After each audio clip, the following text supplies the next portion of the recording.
Hey class, Dr. Roslo here, continuing with an introduction to the Sunjata. So, in this series of podcasts, I'm going to go over the editor's introduction, um, mediate my glosses and highlights on it, and then I'll turn to a more specific sort of introductory outline to some of the discourses and ideas and ways we want to approach the text.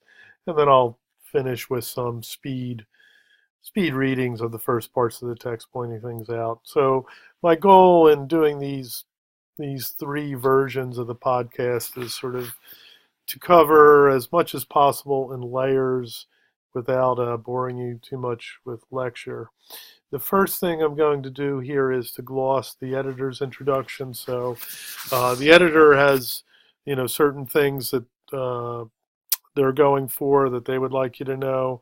It's not necessarily what we always talk about in class, but it's good to see sort of what the intellectual debates are and what else is out there. So again, you don't have to read the introductory material. That's what I mediate to you, and that's what I'll do now. So I'm just going to follow some of my check marks here on the left.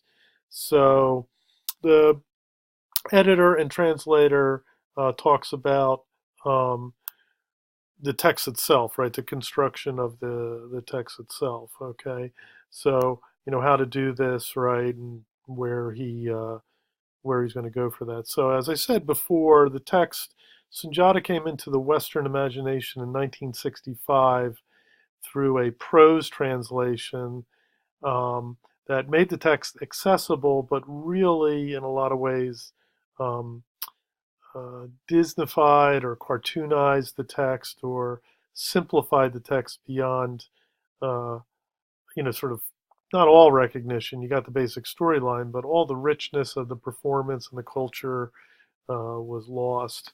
So the editor here is talking about that. Well, how do we need to have a text that's going to do justice to the West African culture that's being examined here, as well as the oral tradition that's been um, that's being rendered. So you have two things. You have this African culture and you have this oral tradition, which don't always fit into the Western tradition in an easy way. So he's talking about that problem of how to, bring something without assimilating it, without, losing its sort of differential values. And so he'll talk about here where he goes for this. So um, he says this, 5 original sessions in 1994.